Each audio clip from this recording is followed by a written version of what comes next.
and the in between with the Dawn of the Dead, the zombie movie that is coming out. I can't remember the name. He's doing a zombie movie. Yeah, but it's something very interesting I'm going to talk about. We'll hit that in between. Right. Anyway, back to this. It just comes down to that there is no subtext to this. There is no character other than obvious on the screen. Get it done, get it out. There's also no urgency in these moments. I don't feel a threat that they recognize Caesar. I don't feel scared for a character I love. Yeah. I mean, Caesar's down there just to get information about his family. Right. And they're freaked out because somebody's in a section that nobody's ever been in for years. Well, so we had. I'm assuming they've picked over the archives themselves because they've been in that section at some point. If we had the buildup of what the folks were doing down in what appears to be former military area, then Culp would now have something to do when he says, or they would have something to do when he says Caesar come to reconquer his old kingdom. And what the fuck does that mean? We know what. I mean, it's a setup. Clearly, the writers are trying to create some kind of conflict between these two parties, and all that movement with the military jeep and the tires would be leading to something like that. And then Culp's fantasy about Caesar coming to reconquer his kingdom. I mean, they're all little pieces that are being dropped. They're just not. They don't logically make sense from what we've seen so far. There's no cohesive whole to that. Because all right, so let's say Caesar, he started a revolution in his city, which is this city right now, that led to other cities starting a revolution. But are they implying that the apes launched the nuclear missiles that destroyed the city? I'm assuming that humans fuck themselves over and launch missiles and kill themselves from everything I've seen. Because why would Caesar be coming back to a city that he's nuked and already destroyed to reconquer it again? Yeah, and why is there no shock that apes still exist to them? Would they not have thought, if we haven't seen them in so long, that surely they were decimated by the bombs too?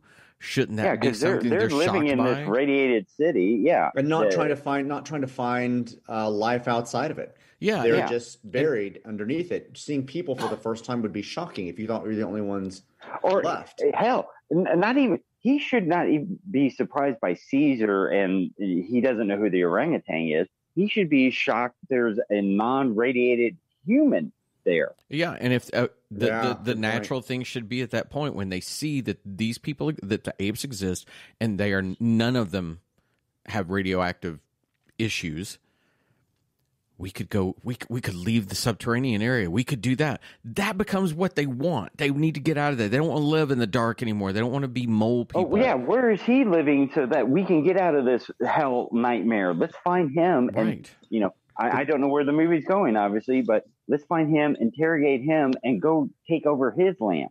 And we don't have to live here anymore. The character's not asking the obvious questions that you would ask yourselves. Right. Yeah. Right. We're moving and just trying to mention not saying the things that are necessary. For some reason, Virgil says we're still all right looking at the Geiger counter. Yeah. The line was supposed to be it's cleaner here. So this idea that it's safer, more safe underground should have been brought to light a little bit earlier, or Virgil should have been more specific. It's cleaner here suggests, hey, the deeper we go, the safer we are. Yeah. So Caesar suggesting, could something live here? And Virgil's, well, yes, but not recognizably. They could still have that dialogue, but it would be nice for Virgil to drop some knowledge here, letting us know that the deeper they go, the less irradiated it is, but there's still radiation. Yeah, that makes sense. Because that makes sense. Keeps kicking up the entire time. Yeah, because that makes sense because it's a dead city, so nobody ever goes to it. But the mutants that eventually become, they're still able to live down there and not die because however deep they are, there's no radiation. Or they had a 2-hour time frame. Yeah, they had a 2-hour time frame to get out of the extreme radiation.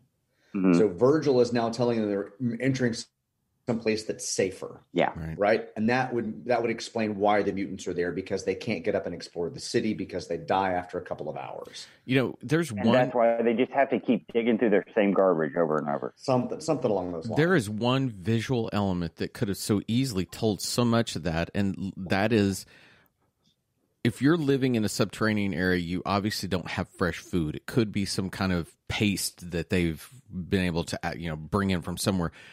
If Caesar had an apple and dropped it, and one of the humans serving saw that, they would come in and go, they have fresh fruit. It's fresh food. Yeah. And that would tell them, oh my God, if we go up there, it must be okay to go out. And, then you could even create the thing with Culp, where Culp realizes maybe if his people go out there, that he can't control them anymore. You could have that power hungry thing that we kind of saw with Aldo out there with the apes. But a flip side, and that'd be an interesting character. There's so many possibilities here within the confines of what they've created, they don't even explore.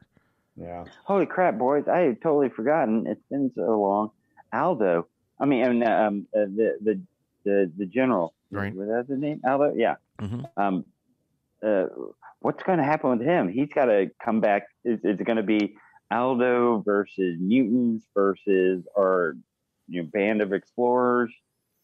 So we've said this, and we got a kid out there too. We said this many, many times, that Sean has never seen the classic films, and Richard and I have. Sean is literally watching this 1 minute at a time. May I ask, Sean, because obviously you do your notes, have you finished your notes for the film? Nope. I have not seen past this minute. All right, then that does make it interesting. We've got a angry gorilla general out there. We've got a confused son out there. Mm-hmm. We've got mutants. We've got our explorers that are trying to find out just information about parents.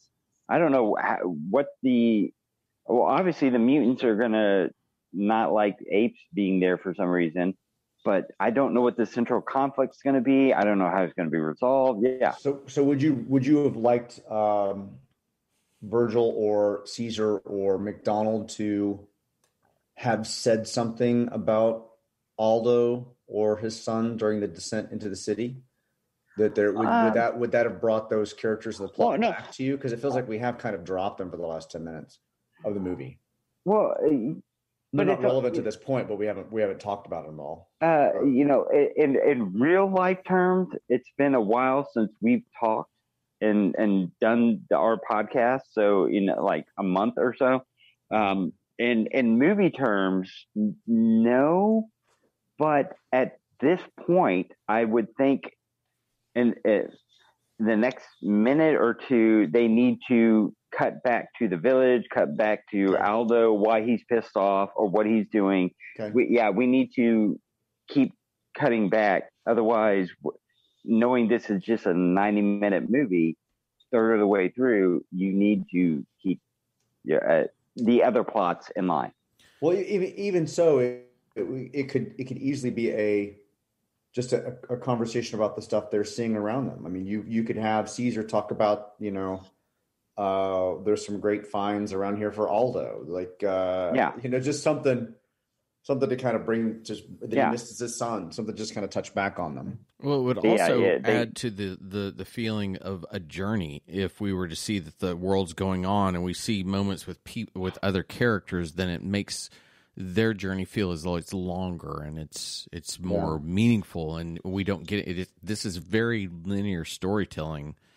That it's funny. I'd never seen the film in the way Sean says, where he hasn't seen the characters in 10 minutes, but still, it's like, oh shit, we're now going down into the subterranean thing, and we still got to deal with all that. So it would have been interesting to see maybe what's going on with Aldo and Cornelius while this is going on. Just a moment, but. Oh, well. Aldo sniffing around the armory. That would be interesting. Why did they get guns? I want guns, and that would elevate his conflict. Right. Yeah. All right. I think that's just about it. We're also kind of rounding the corner toward the end of what Zoom will provide us as we do this. I want to take a moment to say, if you enjoy this podcast, make sure you hit the subscribe button. Let your friends know about us. Share it out there. Spread the word. We've got so many people that are coming into our Facebook community. We had just a few this week, and I'm going to butcher names once again, but Vinny, Cucurato, I would guess that's how you say that. Sean James, John Paczynski, Babadell, Dan Patterson, Dan Robertson, and Ronald Preble. Thomas McCullough also, I don't believe I've ever said his name. Joining in, you're there with us. Please let your friends know. If you're on parts of an ape community, let them know that we're here. We'd love to bring more and more people in. We see that audience grow. Even when we're not putting new episodes out there, it's there. So again, hit the subscribe, share, follow us, be with us. We're going to keep cranking these things out because God knows apparently they're going to keep making them until the end of time, right? So, yep. For Richard and Sean, I'm Todd. We'll be back tomorrow with an in-between that looks like it's going to be kind of a hodgepodge. We've got a lot of things to talk about, be it from Richard's posting of photos of himself on Facebook daily that those of us who get to call him a friend get to see, to we're going to hit some lovely little pop culture geeky type things. So until then, everyone, have a great day.